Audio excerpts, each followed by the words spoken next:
Hello everyone. सो जैसे हमने last video में डिस्कस किया था, I hope you all are ready with a pen and paper. Paper पर मतलब रजिस्टर ही लाया होगा आप सब लोगों ने। So let us start. हमने जैसे बात की थी कि अपन चैप्टर 2 से स्टार्ट करेंगे, जिसके अंदर 3 यूनिट है बराबर। पहला डिमांड, दूसरा कंज्यूमर बिहेवियर और तीसरा सप्लाई। राइट। तो चलो लेट अस स्टार्ट। सबसे पहले चलो चैप्टर का नाम लिखो।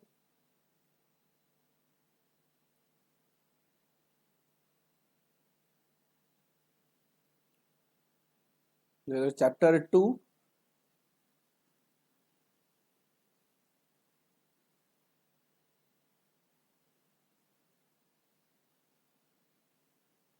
Chapter 2 theory of demand and supply.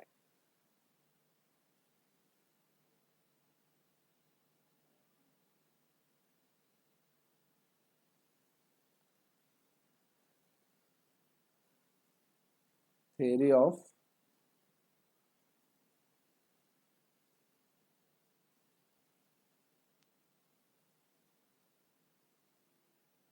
demand and supply।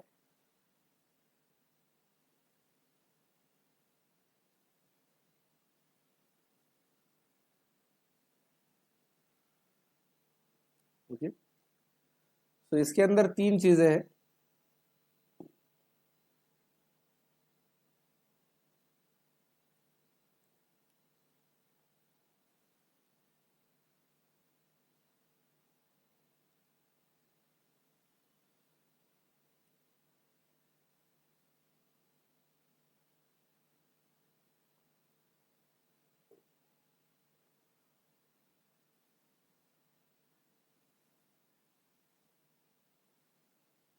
तो लिखो सब लोग मेरे साथ साथ ही। कोई भी ये नहीं सोचेगा कि मैं स्क्रीनशॉट ले लूंगा और बाद में लिखूंगा, या मैं इसको फास्ट फॉरवर्ड करूंगा। अगर क्लास में होते तो ये सब होता क्या? वैसे ट्रीट करना है इसको भी। मेरे साथ ही लिखेंगे सब लोग। ओके। और यही चीज आपके दिमाग में पूरा माइंड मैप क्रिएट करेगी कि अपन क्या क्या पढ़ने वाले हैं, क्या हो चुका है ऑलरेडी। आपको जब बाद में वीडियोस भी देखने करेंगे तब भी ये चीज आपको, इसका आपको फायदा होगा कि एग्जैक्टली मुझे किस चीज का वीडियो देखना है। राइट। देखो यूनिट 1, यूनिट 2, यूनिट 3। पहला यूनिट है डिमांड,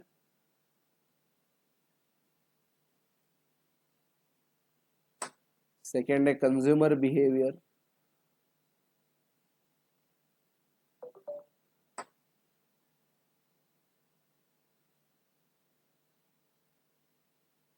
कंज्यूमर बिहेवियर, और थर्ड है सप्लाई।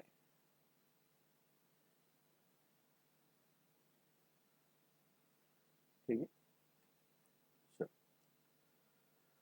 लिख लिया सबने?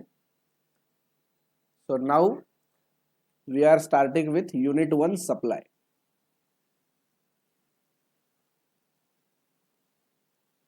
यूनिट 1,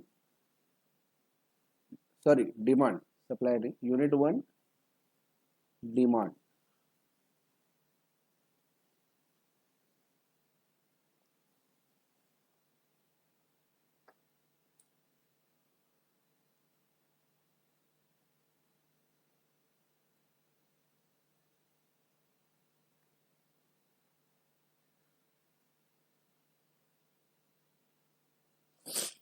इसी यूनिट को अगर मैं थोड़ा सा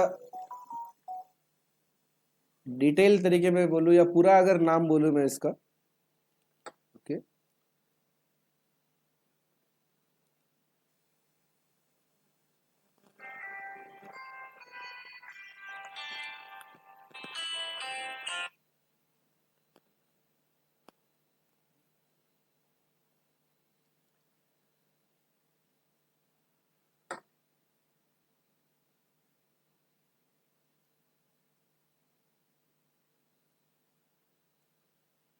तो इसका पूरा नाम है law of demand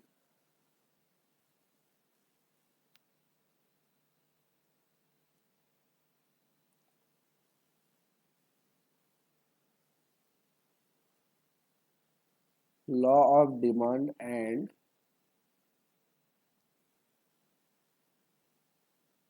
elasticity of demand. Elasticity of demand. Okay, so basically इसमें दो चीजें हैं, एक लॉ ऑफ डिमांड है और इलास्टिसिटी ऑफ डिमांड। तो लॉ ऑफ डिमांड में मतलब पहला बेसिक पार्ट आएगा सारा कि डिमांड क्या होती है, उसके डिटर्मिनेंट्स क्या है, उसके अंदर लॉ ऑफ डिमांड क्या है, लॉ ऑफ डिमांड के एक्सेप्शंस क्या है, उसके रैशनल क्या है, उसके बारे में मार्केट डिमांड क्या होती है, ये सारी चीज़ें, ये सारे कंसेप्ट इसमें आएंगे। और इलास्टिसिटी ऑफ डिमांड मतलब डिमांड के जो अलग अलग डिटर्मिनेंट्स होते हैं उनको अगर अपन चेंज करते हैं तो डिमांड में क्या फर्क पड़ेगा, राइट। सो मोटा मोटी डिमांड ये जो यूनिट है इसके भी दो पार्ट है, एक law of demand and secondly elasticity of demand, right.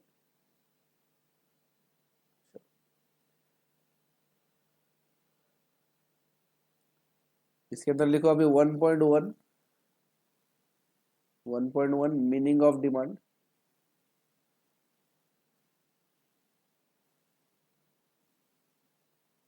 Meaning of demand,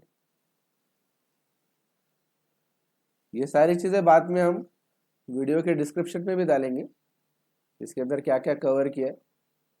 तो कोई भी पार्ट आपको अगर रिवाइज करना होगा तो you just have to refer to this mind map. इसको क्या बोलते हैं अपन, माइंड मैप की क्या क्या पढ़ लिया अपन, तो यहाँ पे भी अपन बाद में टिक करते जाएंगे, बराबर।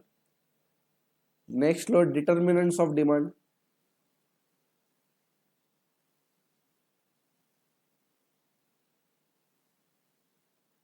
Determinants of demand, determinants of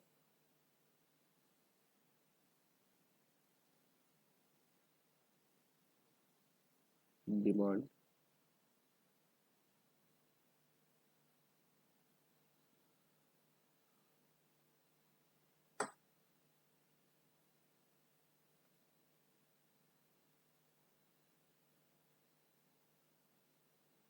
next लेंगे 1.3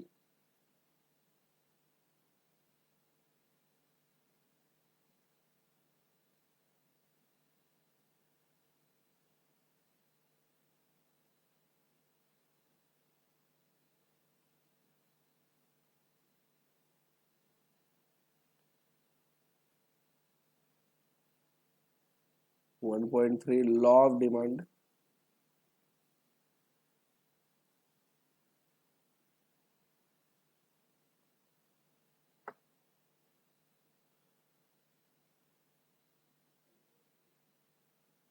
इसके बाद में आएगा 1.4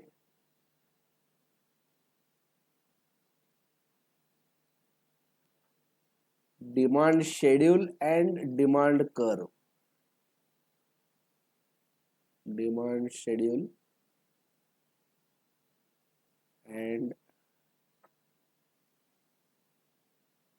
demand curve.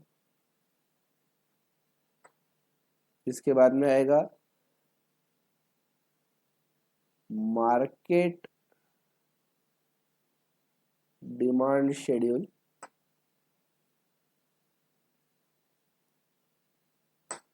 Market demand schedule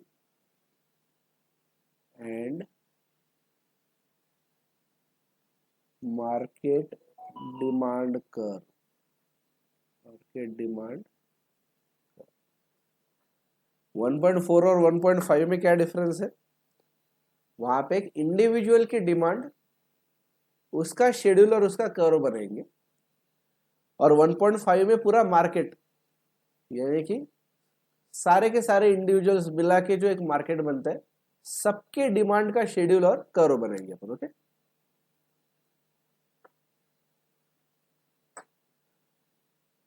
next लो rationale of law of demand. पहले मुझे लिखने दो फिर आप लिखना।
Rationale of RATIONALE rationale of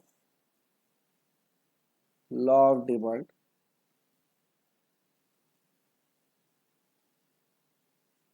and 1.7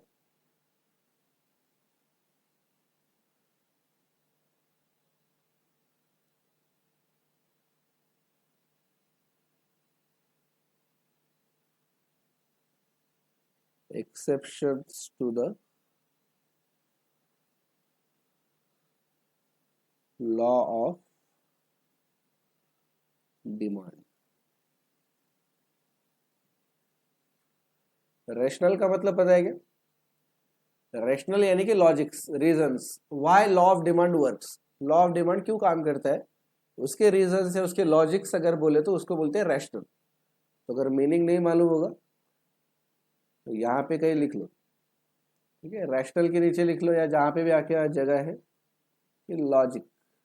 rational मतलब लॉजिक, ठीक है।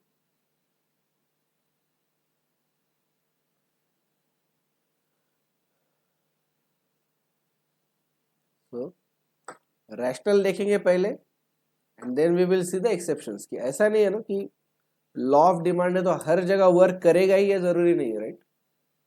तो एक बार रैशनल देख लिया, उसके बाद में देखेंगे एक्सेप्शंस। एक्सेप्शंस मतलब ऐसी सारी सिचुएशंस जहां पे लॉ ऑफ डिमांड वर्क नहीं करते हैं, right.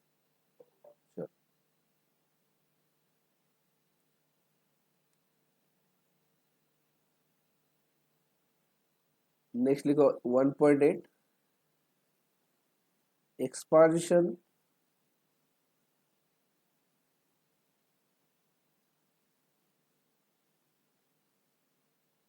And contraction of demand.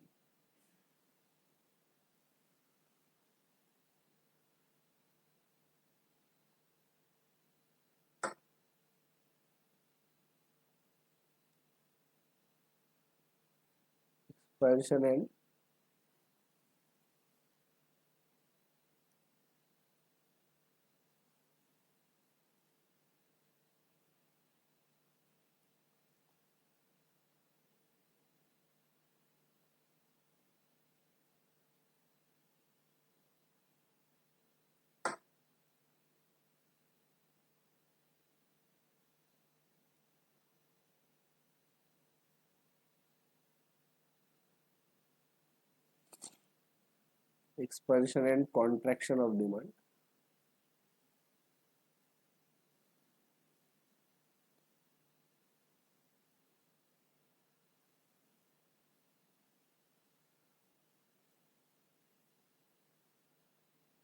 और नेक्स्ट रहेगा 1.9 इंक्रीज एंड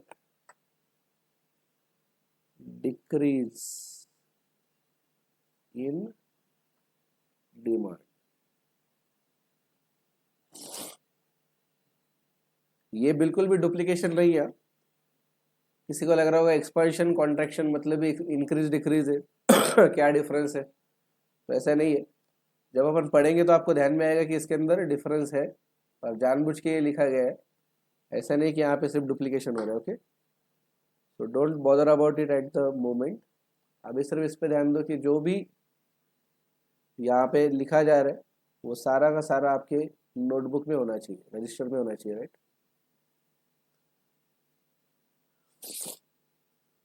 चलो नेक्स्ट लिखो 1.10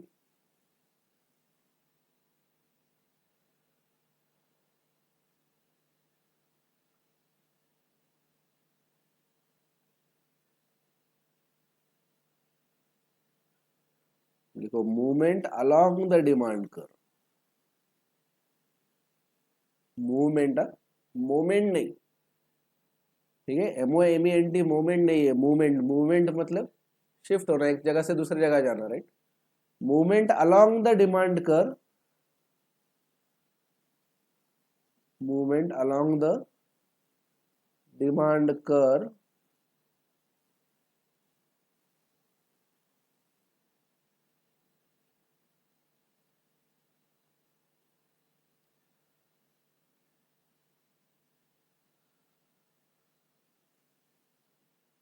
versus shift in demand curve versus movement along the demand curve versus shift in demand curve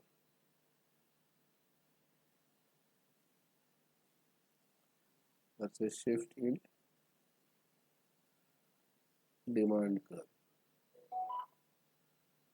एक काम करता हूँ, मैं इसको नीचे लिखता हूँ versus shift in demand curve.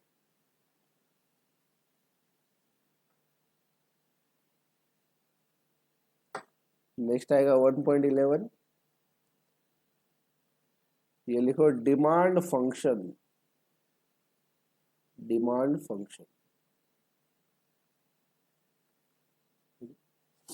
1.10 क्या था अपना, movement along the demand curve versus shift in demand curve, and 1.11 is demand function.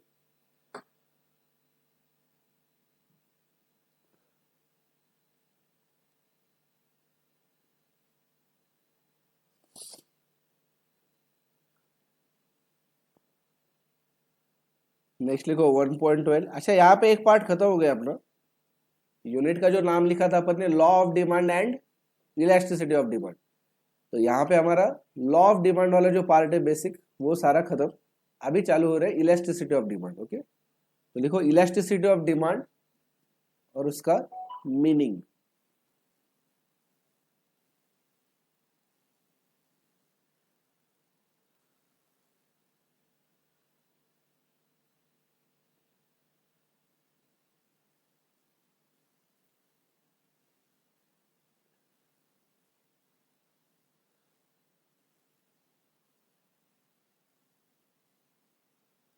Elasticity of demand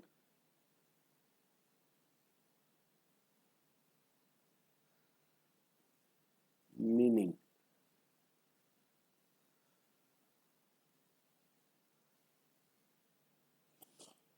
next लिखो 1.13,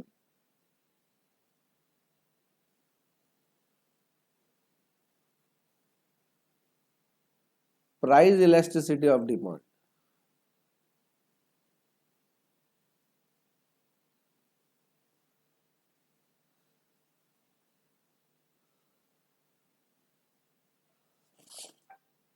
price elasticity of demand. Next लिखेंगे 1.14, इनकम, सॉरी एक second,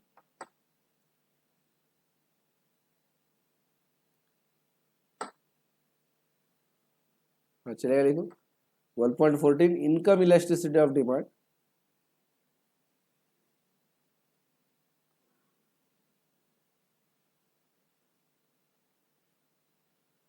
income elasticity of demand.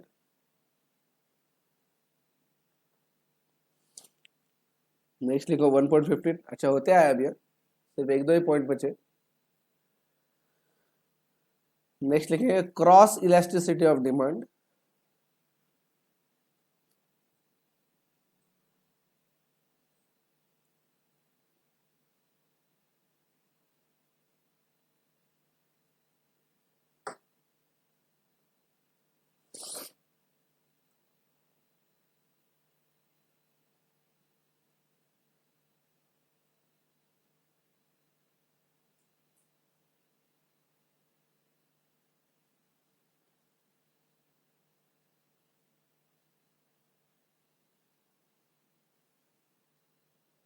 Cross elasticity of demand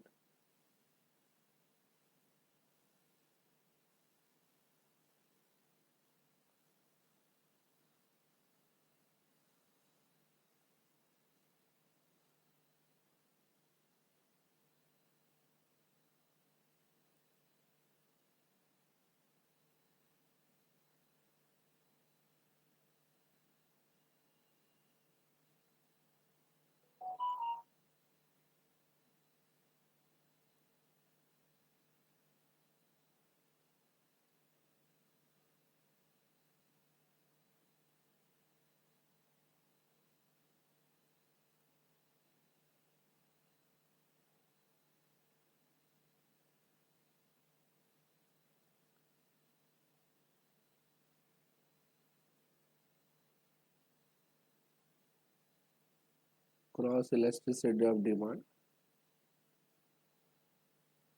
and इसके बाद में लिखेंगे advertisement elasticity of demand.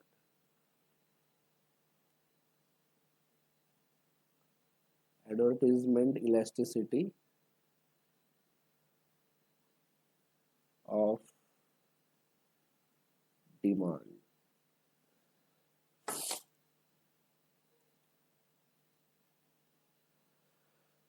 ठीक है, so with this हमारा यूनिट 1 डिमांड का जो माइंड मैप है वो पूरा हो गया है। यहाँ पे एक बार फिर से मैं ऊपर से दिखा देता हूँ, किसी का अगर कुछ बाकी होगा चेक कर लो। 1.1 meaning of demand, 1.2 determinants of demand, 1.3 law of demand, 1.4 demand schedule and demand curve, 1.5 market demand schedule and market demand curve, 1.6 rational, rational का ही मतलब होता है logic, rational of law of demand, यानी कि इसके लॉजिक क्या है, what are the reasons that law of demand works, exceptions to the law of demand, कौन सी ऐसी सिचुएशन है जहां पे लॉ ऑफ डिमांड वर्क नहीं करता है, expansion and contraction of demand, increase and decrease in demand, movement along the demand curve versus shift in demand curve. Next हमारा डिमांड फंक्शन, उसके बाद में 1.12 इलास्टिसिटी ऑफ डिमांड। अच्छा, 1.11 तक एक पार्ट खत्म हो गया यूनिट 1 का, लॉ ऑफ डिमांड वाला पार्ट खत्म। अभी चालू हो रहा है elasticity of demand. So 1.12 elasticity of demand, उसका मतलब यानी कि meaning 1.13 price elasticity of demand, 1.14 income elasticity of demand, 1.15 cross elasticity of demand and 1.16 advertisement elasticity of demand. Okay, okay, so now we have to start with the point number 1, 1.1 meaning of demand. Hello everyone, so मैं CA चैतन्य बावकर सभी का welcome करता हूँ। so हमने last video में देखा था कि हम इकोनॉमिक्स के अंदर क्या क्या पढ़ने वाले हैं, राइट। और ये जो यूनिट है, ये जो चैप्टर है हमारा, chapter number 2 demand and supply, उसका हमने क्या क्या यूनिट है उसके अंदर वो देखा था। जैसे कि इसमें 3 यूनिट है, राइट। एक है डिमांड, एक है कंज्यूमर बिहेवियर और एक है सप्लाई। तो उसके अंदर हमने डिमांड के अंदर हम क्या क्या पढ़ने वाले वो सारा कंटेंट देखा था, राइट। आई होप कि ये सब मतलब ये सब वीडियो आपने देखा होगा, ये सब कुछ लिख लिया होगा। अगर आप में से कोई ये वीडियो देख रहा है डायरेक्टली, तो आई विल रिक्वेस्ट कि आप पहले वो वीडियो देख के ये जो सारा कंटेंट है ये पूरा लिख लो आपके पास। इसका फायदा अपने को कहाँ होने वाला है, जब आगे के वीडियोस बनेंगे सारे, तो उसके अंदर एक तो ये सारे कंटेंट जो है वो डिस्क्रिप्शन में वगैरह हम लिखेंगे, ताकि आपको रिवाइज करने में भी आसानी जाएगी। कोई कंसेप्ट फिर से देखना है अगर, उसके लिए भी आसान रहने वाला है आपको। और हम जब पढ़ेंगे तो हमारा क्या क्या हो चुका है वो भी हम इसमें टिक करते जाएंगे, तो आपके माइंड में एक माइंड मैप क्रिएट हो जाएगा कि हमने क्या क्या ऑलरेडी पढ़ लिया है और क्या हमारा पढ़ना बाकी है। That will help you to create a structure, right. क्योंकि जैसे मैंने पहले भी दिन बोला कि अपना ऑनलाइन क्लास है, तो इसमें अपने को ये बाकी सारी चीजों का भी बहुत ध्यान रखना पड़ेगा, ताकि आपके माइंड में ये क्लियर होते जाए कि हमारा सब कुछ हो रहा है बराबर, जो हमने सिलेबस लिखा है उसके अकॉर्डिंगली हम आगे बढ़ रहे हैं, क्या क्या चीजें हुई है क्या नहीं है, ये सब कुछ आपको पता रहेगा। सो चलो लेट स्टार्ट।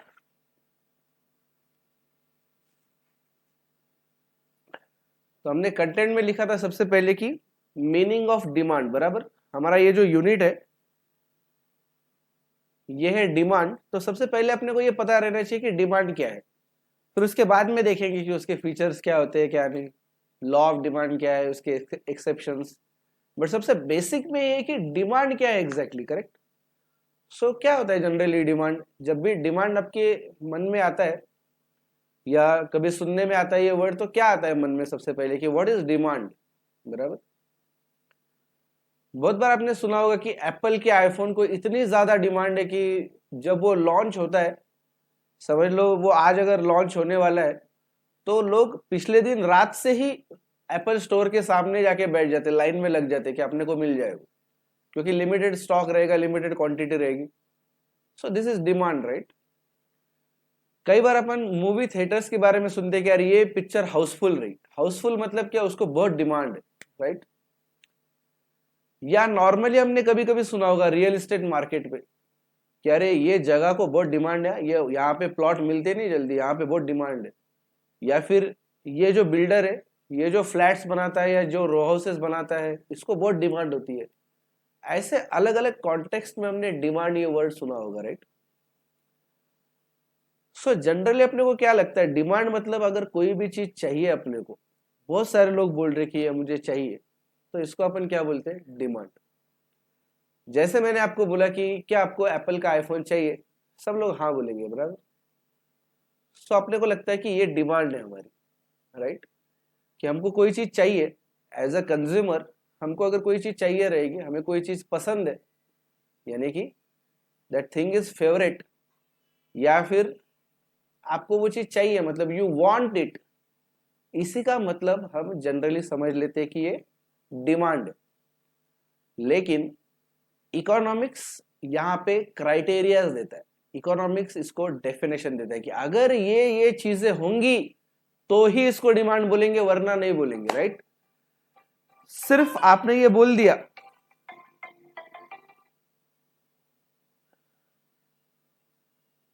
आपने सिर्फ ये बोल दिया कि ये चीज मुझे चाहिए या फिर ये चीज मेरी फेवरेट है, तो डिमांड नहीं बन जाएगी। इकोनॉमिक्स के हिसाब से सिर्फ वांट या सिर्फ यूजफुलनेस या सिर्फ चाहत, desire, is not equal to demand.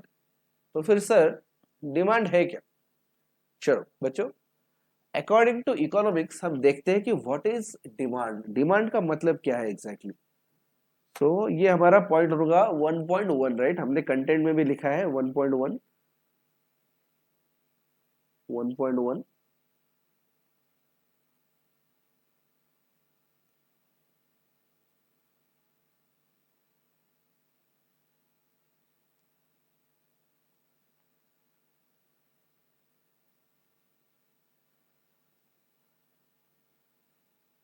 तो लिखो मेरे साथ 1.1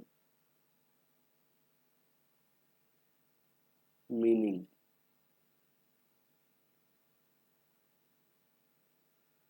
मीनिंग ऑफ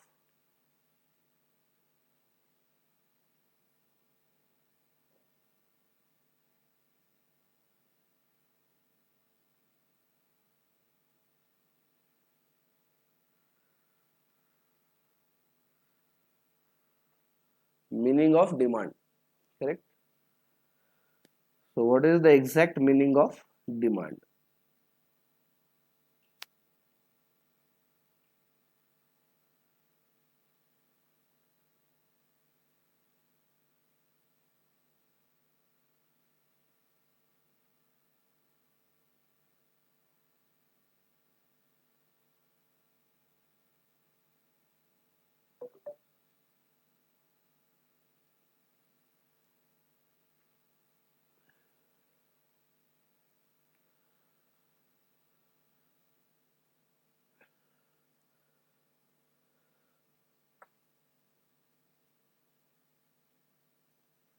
देखो, मीनिंग ऑफ डिमांड।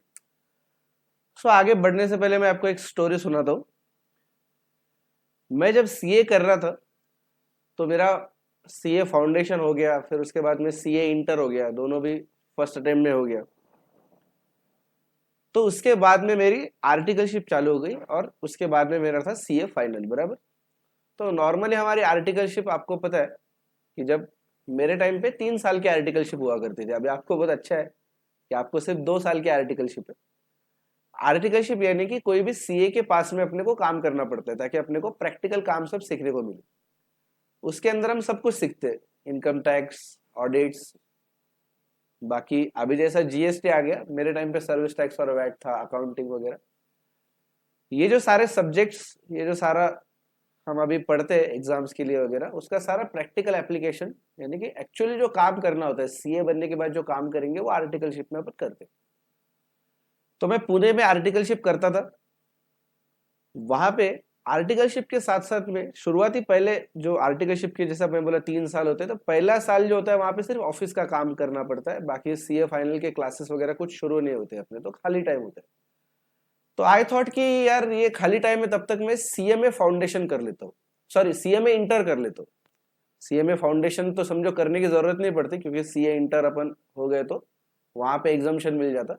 सीएमए यानी कि कॉस्ट एंड मैनेजमेंट अकाउंटिंग, जैसा अपना सीए का कोर्स है वैसे ही कॉस्ट एंड मैनेजमेंट अकाउंटिंग भी एक कोर्स है, राइट। तो मैंने सीएमए का इंटर दिया। इंटर के अंदर पहली बार तो मैं फेल हो गया, बट सेकेंड टाइम मेरा ऑल इंडिया रैंक आया, बराबर। ऑल इंडिया रैंक आया तो फिर घर पे बड़ी तारीफें हुई कि ये बहुत अच्छा हो गया, मतलब पहली बार ही ऐसा कुछ तो हुआ था। ऑल इंडिया रैंक मतलब बहुत बड़ी बात है, राइट। सो मेरे दादी ने मुझे कुछ गिफ्ट दे दिया, 5,000 रुपये, कि ये 5,000 रुपये ले और तुझे जो चाहिए वो ले। दादी ने बोला कि मैं कुछ लेके आऊंगी, तुझे पसंद नहीं आएगा, या फिर तुझे जो चाहिए वो मुझे मालूम नहीं, तो डायरेक्टली कुछ चीज लाने की बजाय मैं पैसे दे देती। तो 5,000 रुपये दिए, उस टाइम पे बहुत बड़ी रकम हुआ करती थी ये, बराबर। अब ये मैं बात कर रहा हूँ लगभग 2012-13 के आसपास की। तो उस टाइम पे मैं जहाँ काम करता था आर्टिकलशिप जो सीए के पास में, मुझे स्टाइपेंड मिलता था महीने का, वो था 2,500-3,000 रुपये कुछ। मेरा पुणे में रहने का महीने का खर्चा था 7-8 हजार रुपये। उस एंगल से सोचिए 5,000 रुपये एक्स्ट्रा मिल जाना, ये बहुत बड़ी बात है। अब मैं सोच रहा हूँ कि इसका क्या करूँ क्या करूँ। फ्लैट पे आ गया, दोस्तों से मिला, सबने कॉन्ग्रेचुलेशन करा, सब पार्टी मांग रहे, सब चीजें अच्छी चल रही है। फिर मैं ऐसी बात करते टाइम पे बोला, यार दादी ने मुझे 5,000 रुपये दिए, इसका क्या करूं मैं। और ये रियल लाइफ स्टोरी है, एक्चुअली एक्चुअल में ये सब हुआ है। सो मैंने सोचा कि यार क्या करूं, दोस्तों से भी पूछा, तो अलग अलग ऑप्शंस बोल रहे सब लोग कि तू, कोई बोल रहा है कि तू मोबाइल ले ले, घड़ी ले ले, कोई ब्रासलेट वगैरह ले ले, कोई शॉपिंग कर ले, कपड़े वपड़े ले ले। तो ऐसे काफी सारे ऑप्शंस थे उसमें से, फिर मैं सोचने लग गया कि क्या करूं क्या करूं। अब सबसे पहले तो सबका बोलना यह है कि मोबाइल फोन ले ले, अच्छा। तो यार मोबाइल फोन तो तब कोई भी अच्छा फोन अगर लेना है तो वो जाता था 12-15 हजार तक, अपने पास थे 5,000 रुपये। मैं सोचा ये तो अपने औकात के बाहर है, ये तो पॉसिबल नहीं है अपने लिए। तो फिर मैं मोबाइल की बात छोड़ दी कि यार ये अपने पास उतने पैसे ही नहीं, अपने औकात के बाहर की चीज है ये, बराबर। सो मोबाइल का दिमाग आया था, मतलब दिमाग में आया था मोबाइल का थॉट, बट वो मैंने निकाल दिया। इसका मतलब क्या हो गया कि मोबाइल मुझे चाहिए, बट मैं उसको खरीद नहीं सकता क्योंकि मेरे पास पैसे नहीं है, right. I don't have enough money, मेरे पास परचेसिंग पावर ही नहीं है, मेरी औकात ही नहीं है बाय करने की। तो इसके लिए मैंने वो दिमाग में से निकाल दिया। फिर उसके बाद में मैं सोच रहा हूँ क्या करूँ, तो फिर किसी ने बोला कि कुछ सिल्वर या गोल्ड की ज्वेलरी देख ले, ब्रेसलेट वगैरह ऐसा कुछ ले ले। फिर सिल्वर का जो ब्रेसलेट था वो एक्चुअली था, मतलब मेरे बजट में भी था, 1,500-2,000 तक अच्छा आ रहा था। मतलब ब्रेसलेट डिजाइन वगैरह भी अच्छा था, हेवी था काफी। बट मुझे सिल्वर की ज्वेलरी पसंद ही नहीं है, तो मैं बोला यार ये नहीं चाहिए मुझे, ये तो पसंद ही नहीं मुझे, आई डोंट वांट इट। मैं बाय कर सकता हूँ इसको, खरीद सकता हूँ, बट मुझे ये चाहिए ही नहीं, राइट। फिर किसी ने सजेस्ट किया कि क्या कर सकते हैं इसके अंदर और दूसरा कुछ। तो ऐसे सोचते सोचते फिर हमने सोचा कि ब्रांडेड ये ले लेते, शर्ट वगैरह, जैसा उस टाइम पे पीटर इंग्लैंड का शर्ट ले लो कोई, या कोई भी ब्रांडेड रेमंड का शर्ट ले लो, या कोई भी। फिर देखा, एक्चुअली गए भी हम लोग, संडे था तो सब दोस्त लोग अब मॉल में गए, 2-3 शर्ट पसंद भी किए, लेने भी वाले थे, चॉइस भी हो गया था, ऑलमोस्ट पेमेंट करने वाले थे। पर फिर उस टाइम पे एक थॉट आया दिमाग में कि बॉस ये सीए में इंटर में ऑल इंडिया रैंक आया, उसके लिए गिफ्ट मिला है। साला इसके पहले अपना कभी क्लास में रैंक नहीं आया, स्कूल में रैंक नहीं आया, कभी कॉलेज में नहीं आया, और यहाँ पे ऑल इंडिया रैंक आया है, उसका कुछ गिफ्ट मिला है, और उससे ऐसी चीज परचेस करेंगे अपन जो कि 2-2.5 साल के से ज्यादा चलने नहीं वाली है। 2-2.5 साल भी मैं वो ज्यादा बोल रहा हूँ, अगर बहुत अच्छे से उसको यूज करो तो हो सकता है कि साइज चेंज हो जाए, फिटिंग में ना आए, या शर्ट ही खराब हो जाए, बहुत सारे वेरिएशन है। 2-2.5 साल भी मैं काफी बड़ा चढ़ा के बोल रहा हूँ कि हाँ इतना चलेगा ही, राइट। फिर मैं बोला यार ऐसी चीज मैं क्यों ले रहा हूँ जो 2-2.5 साल के बाद में मेरे पास नहीं रहेगी, इसका कुछ तो मेमोरी रहनी चाहिए, राइट। ये जो भी चीज मैं ले रहा हूँ, मुझे ऐसा लग रहा है कि इसका कुछ ऐसा ऐसी चीज होनी चाहिए जो ज्यादा टाइम तक मेरे साथ रहे, मुझे हमेशा ये याद दिलाए, ये जो मेरा सक्सेस है वो एक्चुअली फीलिंग होती है ना, ऑल इंडिया रैंक करना ये एक फीलिंग है, ये कोई चीज थोड़ी ना है। तो ये फीलिंग, ये इमोशंस वापस से मुझे याद आएंगे, ऐसी कोई चीज चाहिए मुझे। ये तो 2-2.5 साल में खराब हो जाएंगे, फिर मैं कैंसिल कर दिया, चॉइस किए हुए शर्ट सब वापस जगह पे रख दिए और हम सब लोग बाहर निकल गए। फिर सोच रहे क्या लेना चाहिए यार, मोबाइल अफोर्ड नहीं कर सकते, गोल्ड की ज्वेलरी अफोर्ड नहीं कर पाएंगे, गोल्ड का ब्रेसलेट अगर मतलब पसंद तो है गोल्ड का ब्रेसलेट, लेकिन लेना है तो जा रहे हैं 90 मतलब 80-90 हजार तक जा रहे हैं, मोबाइल फोन जा रहा है 15-20 हजार तक, ये तो ले नहीं सकते।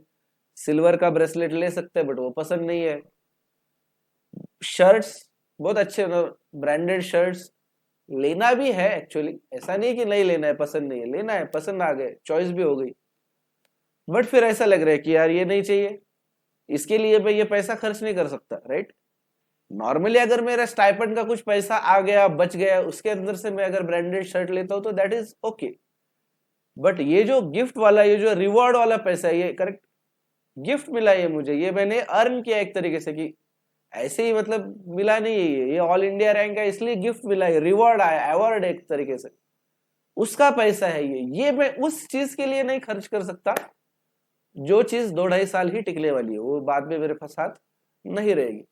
फिर ऐसे देखते देखते रास्ते पे घूम रहे थे, बोले सोचा कि खाना खाएंगे और घर पे जाएंगे, बट जाते जाते बीच में एक टाइटन का शोरूम लग गया। फिर हमने सोचा अरे यार घड़ी देखते हैं यहाँ पे, फिर गया, वहां पे टाइमेक्स की एक बहुत अच्छी घड़ी थी, वो मुझे पसंद आ गई। देखना ये एक्चुअली मैं अभी भी ये पहन रहा हूँ, 2012-13 से अभी 2024 चालू है, लगभग 10-11 साल हो चुके हैं, अभी भी मेरे पास है ये। तो ये घड़ी फिर अपने वहां से बाय करी। उस टाइम पे ये घड़ी बहुत महंगी लगती थी, मतलब 1400 की घड़ी है ये, बट उस टाइम पे बहुत महंगी होती थी। कंपेयर करो इसको कि जब मेरा महीने भर का खाना हो जाता था 1500 रुपए, 1500 रुपए की बेस थी मेरी, तो उस हिसाब से वो बहुत महंगी लग रही थी, बट अभी परचेस कर ली कि हाँ कुछ तो अच्छा लेना है अपने को, राइट। सो जाके ये परचेस करके हम फिर फ्लैट पे आ गए। सो वो एक फुलफिलमेंट वाला एक्सपीरियंस था कि यार कितना अच्छा लग रहा है ये जो पैसा आपने खर्च भी जहाँ पे किया, ये चीज भी अच्छी है, सालों साल चलने वाली है, राइट। ब्रांडेड वॉच है, वो कोई जल्दी खराब नहीं होती, अच्छे से यूज करो, गिराओ नहीं तो बहुत अच्छी से चलती है और प्रैक्टिकली चली भी। सो ये सब स्टोरी में से हमने क्या देखा कि मोबाइल फोन पसंद तो है, या फिर गोल्डन ब्रेसलेट वगैरह अगर बात करते हैं, या कोई अंगूठी है गोल्ड की, ये चीजें पसंद तो है, चाहिए भी है, लेकिन इसके लिए मेरे पास पैसे थे या नहीं? सो गए क्या सब? है या नहीं पैसा? बोलो। मेरे लिए नहीं चालू है, ये आपके लिए चालू है, राइट। बोलो पैसा है या नहीं? नहीं है। क्यों रिजेक्ट हुआ वो? मोबाइल फोन बोलो या गोल्डन ज्वेलरी, गोल्डन रिंग या गोल्डन ब्रेसलेट क्यों रिजेक्ट हो गया? क्योंकि पैसे ही नहीं। वांट है क्या? यस। अगर कोई बोला है कि 80-90 हजार रुपए दे देते, 1 लाख रुपए दे देते तुझे, ले ले डायरेक्टली, तो ले लूंगा क्या? ले लूंगा, पसंद है, बहुत अच्छा लगता है, राइट। बट नहीं लिया, क्यों? क्योंकि पैसे नहीं है। वांट है, डिजायर है, लेकिन पैसे ही नहीं है, एबिलिटी टू बाय नहीं, औकात नहीं, इसलिए नहीं लिया। उसके बाद में फिर देखा हमने शर्ट्स पसंद आ गए थे, बजट में भी है, राइट, पसंद भी आ गए, चॉइस भी कर लिए, बहुत अच्छे लगे थे शर्ट्स, सब कुछ था, बजट में थे, लेकिन क्यों नहीं लिए? क्योंकि ये पैसा जो मुझे एज अ अवार्ड मिला है, जो मेरी अचीवमेंट्स सेलिब्रेट करने के लिए मुझे जो पैसा मिला है, वो मैं ऐसी जगह खर्च नहीं करना चाहता जो चीज 2-2.5 साल में खत्म होने वाली है, मैं यूज नहीं कर पाऊंगा, जो मेरे पास नहीं रहेंगी, खराब भी नहीं होती है तो भी फिटिंग में नहीं आएंगी, तो मैं वो यूज नहीं कर पाऊंगा, वो चीज मुझे नहीं चाहिए। सिल्वर का ब्रेसलेट बजट में भी है, ज्यादा देर मतलब क्या, जिंदगी भर टिकेगा, कुछ नहीं होता है उसको, राइट, सब कुछ है, बट फिर भी नहीं लेना है क्योंकि पसंद ही नहीं है यार, सिल्वर का ब्रेसलेट पसंद ही नहीं, इसलिए नहीं लेना। बजट पे बैठ रहा है, खर्च भी कर सकते हैं, बट पसंद ही नहीं। अल्टीमेटली लिया क्या? अल्टीमेटली ली घड़ी, करेक्ट, ब्रांडेड वॉच, जो कि पसंद है, जिसको खरीदने के लिए पैसे भी है, और उसके ऊपर मैं पैसा खर्च करना भी चाहता हूं, correct. Having money is not enough, having enough money is not enough, उस चीज को खरीदने के लिए मैं वो खर्च कर सकता हूं क्या? This question is more important कि यार मैं खर्च कर सकता हूं क्या ये लेने के लिए, राइट? तो घड़ी के लिए उसका आंसर था yes, you can by this, क्योंकि ये सालों साल चलने वाली है, 2-2.5 साल में फेंकने की जरूरत नहीं पड़ने वाली है। तो वो मुझे वहां पे लगा कि हाँ ये मैं परचेस करना चाहता हूं, कर सकता हूं, राइट? करना चाहता हूं यानी कि डिजायर। अभी ध्यान दो थोड़ा, घड़ी के लिए सबसे पहली कंडीशन, घड़ी पसंद है क्या, चाहिए क्या? यस, घड़ी मुझे चाहिए, that is my desire, right? ये मेरी डिजायर है कि ये मुझे घड़ी चाहिए। दूसरा, मैं ये सोचता हूं कि इसको खरीदने के लिए मेरे पास पैसे है क्या? एबिलिटी टू पे, एबिलिटी, एबिलिटी, इच्छा नहीं है। यहां पे मैं तुम्हारी इच्छा की बात नहीं कर रहा हूं, यहां पे मैं एबिलिटी की बात कर रहा हूं कि पे कर सकते हो क्या, एबिलिटी। एबिलिटी का मतलब क्या, उतना पैसा है क्या भाई तुम्हारे पास, राइट? पहले पैसा तो होना चाहिए, तब सोचेंगे आगे। तो इसलिए सेकंड क्वेश्चन है एबिलिटी टू पे, पैसा है क्या आपके पास? और फिर तीसरा क्वेश्चन आएगा कि पैसा है लेकिन वो खर्च करने की इच्छा है क्या, राइट? विलिंगनेस टू पे, विलिंगनेस मतलब इच्छा। पैसा है बट क्या वो तुम खर्च करना चाहते हो उसके ऊपर, that is known as willingness, right? चलो लिखो 1.1 मीनिंग ऑफ डिमांड। जैसे हमने अभी डिस्कस किया, इसके 3 क्राइटेरियाज है, राइट? वो अपने को लिखना है। अगर तीनों के तीनों क्राइटेरियाज फुलफिल हो जाएंगे तो उसको क्या बोलेंगे, डिमांड बोलेंगे। अगर एक भी क्राइटेरिया, तीनों में से अगर एक भी क्राइटेरिया अगर हमारा फुलफिल नहीं होता है, देन ये डिमांड नहीं होगा एज पर इकोनॉमिक्स, राइट? चलो,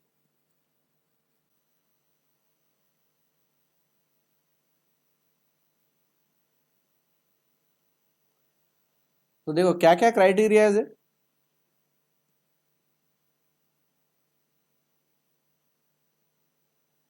सबसे पहला डिजायर,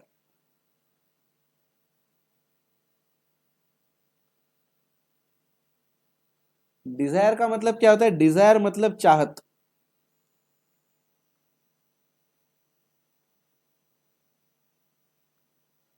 आपको वो चीज चाहिए या नहीं। कई बार ऐसा होता है कि कुछ कुछ चीजें ऐसी रहेंगी जो चाहिए ही नहीं आपको, करेक्ट? तो ये पहले क्राइटेरिया भी नहीं बैठेगा, तो ये डिमांड रहने का सवाल ही नहीं है, आगे चेक करने की जरूरत ही नहीं। मान लो कोई चीज की चाहत है, आपको वो चीज चाहिए, डिजायर है, तो फिर आप चेक करोगे एबिलिटी टू पे है क्या।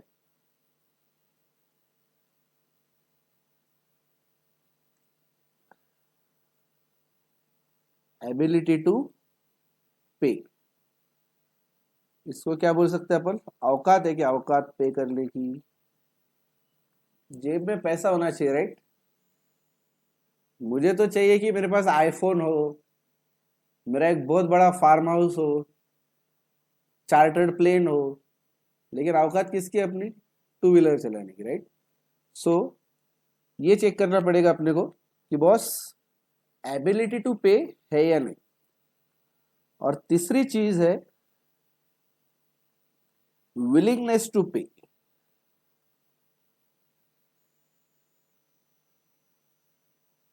विलिंगनेस टू पे, करेक्ट?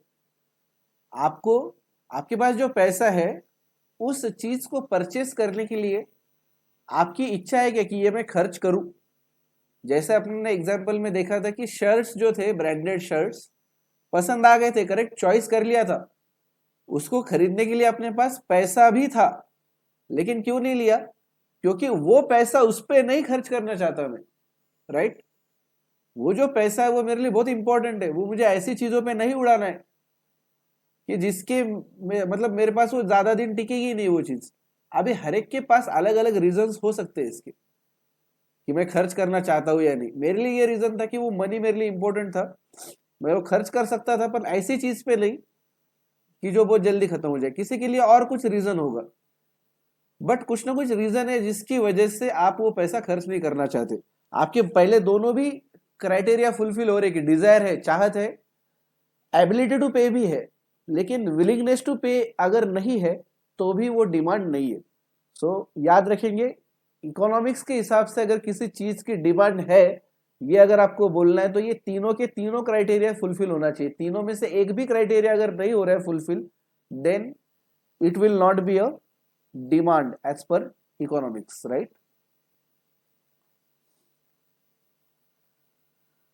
विलिंगनेस टू पे को क्या बोल सकते हैं अपन? इच्छा है क्या आपकी, राइट। आपकी इच्छा है क्या कि मैं उसके ऊपर वो पैसा खर्च करूं, विश। चलो अभी एक छोटा सा होमवर्क है आप सबके लिए। ये सब कुछ हमने डिस्कस किया ही है, बट अपन एक अच्छे तरीके से इसको लिख लेंगे।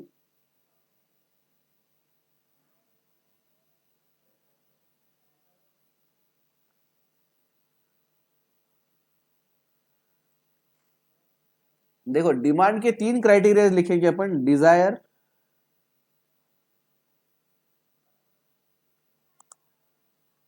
एबिलिटी,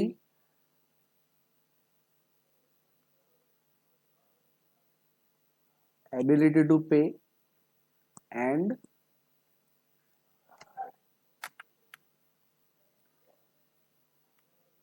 विलिंगनेस टू पे। पहले देख लो आप एक बार, उसके बाद में बनाओ ये टेबल। विलिंगनेस टू पे, अगर ये तीनों भी फुलफिल हो जाता है तो फिर अपने को देखना है ये डिमांड है या नहीं, राइट। सबसे पहले हमने क्या एग्जांपल लिया था कि सबसे पहला लिखो आप, और इसमें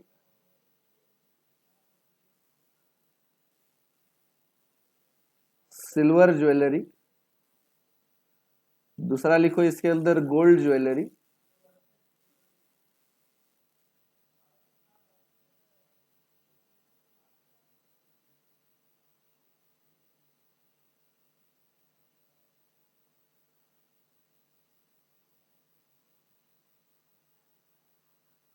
तीसरा लिखो शर्ट्स,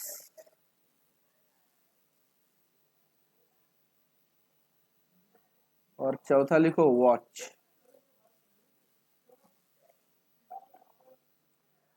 अभी इसके अंदर सिंपल है।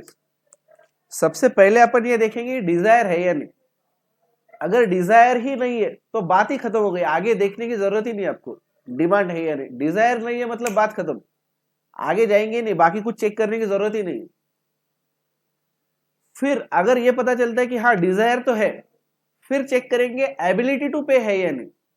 अगर फिर से ये पता चलता है कि एबिलिटी टू पे ही नहीं है, तो फिर वापस से विलिंगनेस की जरूरत ही नहीं। अब जब पैसा ही नहीं है तो खर्च करने की इच्छा है या नहीं देखने की जरूरत ही नहीं ना, पैसा ही नहीं है आपके पास। अगर ये दोनों भी चीजें फुलफिल होती, डिजायर भी है, एबिलिटी टू पे भी है, फिर चेक करेंगे कि विलिंगनेस टू पे है या नहीं।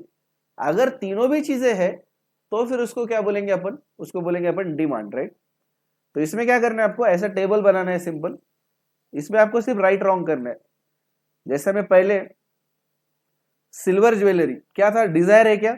नहीं है, राइट। तो इसको कट कर दो, डिजायर ही नहीं। अब एबिलिटी टू पे और विलिंगनेस टू पे मैं चेक ही नहीं करूंगा, जरूरत ही नहीं है, करेक्ट, नॉट एप्लीकेबल, क्योंकि चाहती नहीं है मेरी, तो मैं चेक भी नहीं करूंगा मेरी जेब में पैसे है या नहीं। अरे वो चीज चाहिए ही नहीं ना, उसकी प्राइस भी नहीं देखूंगा मैं तो, क्योंकि वो चीज मुझे चाहिए ही नहीं, राइट। तो डिमांड है क्या? फिर डिमांड नहीं है, राइट। ऐसे ही ये टेबल आपको पूरा करना है। गोल्डन ज्वेलरी के लिए क्या मतलब कौन से क्राइटेरिया फुलफिल हो रहे थे, कौन से नहीं हो रहे थे, शर्ट के लिए क्या हो रहा था, वॉच के लिए क्या हो रहा था। जहां पे आपके तीनों भी राइट आ जाएंगे, जहां पे तीनों भी राइट आ रहे, डिजायर भी है, एबिलिटी टू पे भी है, और विलिंगनेस टू पे भी है, तीनों को भी राइट आ गया, तो वहां पे आपको डिमांड को राइट करना है कि डिमांड है। बाकी सारी जगह पे जहां पे एक भी रॉन्ग आएगा या एक भी नॉट एप्लीकेबल आएगा, वहां पे आपको क्या करना है? डिमांड है या नहीं। अगर एक भी इसके अंदर रॉन्ग होता है, रॉन्ग यानी कि एक भी चीज अगर एब्सेंट है, कि डिजायर ही नहीं है, या फिर एबिलिटी ही नहीं है, या फिर विलिंगनेस भी नहीं, कोई भी एक चीज अगर फुलफिल नहीं हो रही, तो क्या है वो? डिमांड है या नहीं, राइट। नहीं है डिमांड, करेक्ट, वो डिमांड नहीं है। अगर तीनों के तीनों अगर राइट होते हैं तो ही वो क्या है? डिमांड है, राइट। तो इस टाइप से टेबल बना लो। नेक्स्ट वीडियो में पहले अपन ये टेबल देखेंगे, इसका क्या आंसर है, and then we will go ahead, right. तो अभी देखो, जैसे मैं जो बोला था आपको कि कंटेंट लिख लो, उसका रीजन ही ये था। एक सेकेंड में इसको थोड़ा जूम करता हूं। ये टेबल जब आपका पूरा हो जाएगा ना, तब इसको अपन क्या बोल सकते हैं कि मीनिंग ऑफ डिमांड हमारा कंप्लीट हो गया, करेक्ट। ये टेबल देखने के बाद में अपन क्या करेंगे, अपना जो आईसीआई का मॉड्यूल है, आईसीआई के मॉड्यूल में इसकी क्या डेफिनेशन दी है, क्या वर्डिंग्स है, वो भी अपन देखेंगे, राइट। जैसे मैं पहले भी आपको बोला था कि मैं यहाँ पे पढ़ाऊंगा या आपको सारे नोट्स लिखा के दूंगा और साथ साथ में वो मॉड्यूल के साथ में कनेक्ट भी करके दूंगा, तो आपको भी कॉन्फिडेंस आएगा कि हाँ ये भी हमारा हो चुका है, ये भी हो चुका है। और अगर कभी मॉड्यूल पढ़ने लग गए तो वो लैंग्वेज भी ध्यान में आएगी, राइट, क्योंकि क्वेश्चन तो आईसीआई पूछने वाला है ना, क्वेश्चन में थोड़ी आएगा ये।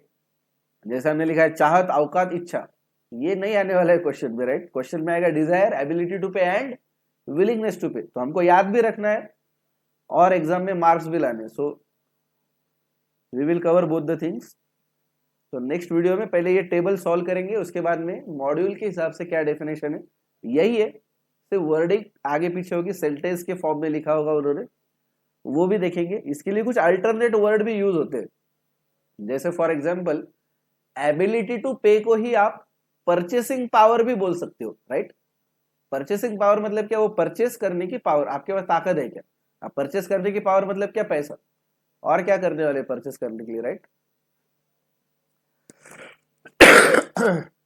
तो कभी कभी क्वेश्चन जब ड्राफ्ट होगा, वहां पे एबिलिटी टू पे की जगह परचेसिंग पावर भी आ सकता है। सो वो भी अपन अल्टरनेट वर्ड्स भी क्या यूज किए हैं मॉड्यूल में, वो भी देखेंगे, राइट। एंड उसके बाद में फिर मैं आपको एक क्वेश्चन ईयर दूंगा, मतलब एक गूगल फॉर्म की लिंक देंगे अपन, उसके अंदर ये क्वेश्चंस की प्रैक्टिस करेंगे, ओके। तो जैसे हमने प्रॉमिस किया था कि क्लास भी लेंगे, होमवर्क भी लेंगे, और उसके साथ साथ में छोटे छोटे टेस्ट भी कंडक्ट हो जाएंगे। एक तरीके से टेस्ट ही हो जाएगा ये, गूगल फॉर्म में जब आप सॉल्व करोगे तो आपको भी खुद को ध्यान में आ जाएगा कि ये मुझे समझ आ रहा है या नहीं आ रहा है, कितने मार्क्स आ रहे हैं। अगर नहीं आ रहा है ध्यान में, कहीं पे भी कंफ्यूजन हो रहा है, तो ये वीडियो फिर से देखो आप, राइट। यही तरीका रहेगा कि अगर कोई भी चीज कंफ्यूज हो रही है तो फिर से जाके रिवाइज करेंगे, फिर से जाके क्वेश्चन देखेंगे, और उसके बाद भी अगर कुछ डाउट होता है, वीडियो देखने के बाद भी अगर कुछ प्रॉब्लम आ रही है, जो आपको समझ नहीं आ रहा है, कुछ कंफ्यूजन हो रहा है, या आपके दिमाग में कोई और एग्जाम्पल है जिसको आप ये चीजें अप्लाई नहीं कर पा रहे हो, कोई भी अगर डाउट होगा तो आप कमेंट सेक्शन में लिख सकते हो इसको, राइट। चलो मिलते हैं फिर कल या नेक्स्ट वीडियो में। चलो बाय बाय।